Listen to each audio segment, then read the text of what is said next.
بسم اللہ الرحمن الرحیم۔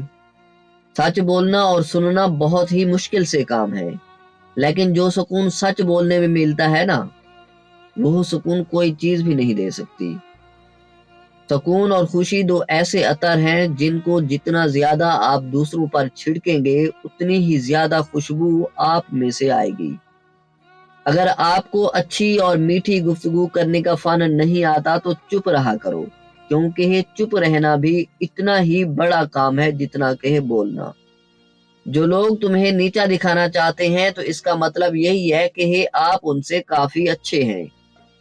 درگزر کرنے سے تمہارا ماضی نہیں بدلے گا، مگر مستقبل ضرور پرسکون ہو جائے گا۔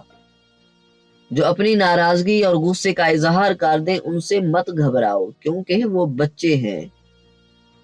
گھروں کی باتیں باہر نہ بتائیں، تمہارے جانے کے بعد لوگ تمہارا مذاق اڑائیں گے۔ سب کہنے سننے کی باتیں ہوتی ہیں۔ زندگی میں اتنا اچھا کوئی نہیں ہوتا کہ اپنی پرسکون اور دلکش زندگی اور خوشیاں چھوڑ کر آپ کے برے وقت میں آپ کے ساتھ کھڑا ہو۔ کبھی کبھی اچھی چیزیں کھو جاتی ہیں تاکہ ہمیں بہترین چیز مل سکے۔ ہمیشہ اللہ پر یقین رکھو اور اس کے شکر گزار رہو۔ کھوئی ہوئی جوانی واپس لانا چاہتے ہو تو رات کو سونے سے قبل بکری کے دودھ میں چند قطرے زیتون کے تیل کے ڈال کر پی لیا کرو۔